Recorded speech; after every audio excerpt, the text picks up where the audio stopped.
2000 টাকা করে লই কামটা হইছে কিন্তু এতিয়া লিস্টত নাম নাই কারণ কি চাউল তো পাইয়ে আছো ফ্রি চাউল কি যুক্তি এইটো আপুনি কি এটা নীতি নাকি আপোনাৰ আগত পাইছিল নেকি আগত পাইছো 2000 টাকা লাইছে তার পিছনে পাইছো ফার্স্টর পুরা পোয়া নাই রেকর্ড সেকেন্ডর পুরা 2000 টাকা করে লই নিছে কোনে ললে কেজু বুথ প্রেসিডেন্টের কি আমার এই রাবণডেরি গাঁও বুথ প্রেসিডেন্ট নির্পেন দাস তেওঁ রিটায়ার্ড পার্সন তেওঁ 40,000 টাকা পেনশন উঠায় পেনশন উঠার পাছত তেওঁৰ ওয়াইফৰ নামটো অৰুণোদয় লিষ্টত থাকে বাকিবিলাক সব কাটি দিয়ে যিবিলাক হেণ্ডিকেপ সিহঁতৰো নাম কাটি দিছে হেয়াৰেছ মোৰ এটা ভনী যি চকুৰে নেদেখে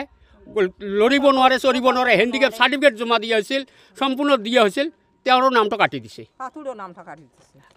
আৰু এটা ল'ৰা আছে এইটো হেণ্ডিকেপ মানুহ হেণ্ডিকেপবিলাকৰ কিয় কাটে আমি বহুতবাৰ আমি কৈ আছোঁ গতিকে আমাৰ এটাই সিদ্ধান্ত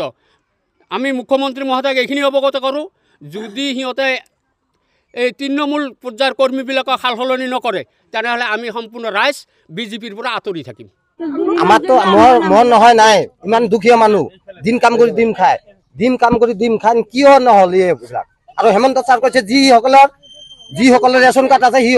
সকলোৰে আৰু কি সকলোৰে অনুৰোধে হ'ব ঘৰ হ'ব কিয় হোৱা নাই কিয় আমি এই ভোটৰ কাণ্ডত বাঙালী মানুহ ইমান আছো আমাৰ বাঙালী মানুহ কি দাম নাই নেকি আমি এছচি কাষ্টৰ মানুহ কি আমাৰ কি দাম নাই নেকি আমি কি একদম পেলাই দিয়া হৈ গেলো নাকি পইচা খুজিছে নেকি পইচা তো এই দুখীয়া মানুহৰ লগত যাৰ লগত পইচা খুজিছে পইচা দিয়া নাই সেই কথা কাটি দিছে কিয় দিছে এইটো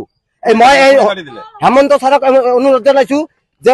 এইটো যে সাৰ্ভে কৰি সকলোৰে যে অনুৰোধ যে হ'ব পাৰে নহ'লে গোটেইখিনি কাটি দিব লাগে আমাৰ নালাগে আমাৰ গাঁও ৰাস্তা ঘাট এইবিলাক চাবচোন কিয় আমি বঙালী মানুহ কথা এইখানকে পেলাই দিয়া মানুহ হৈছো নেকি চাওক মই হেমন্ত ছাৰক অনুৰোধ জনাইছো যে এইটো তদন্ত সোনকালে কৰিব লাগে আৰু এই ভোটৰ আগত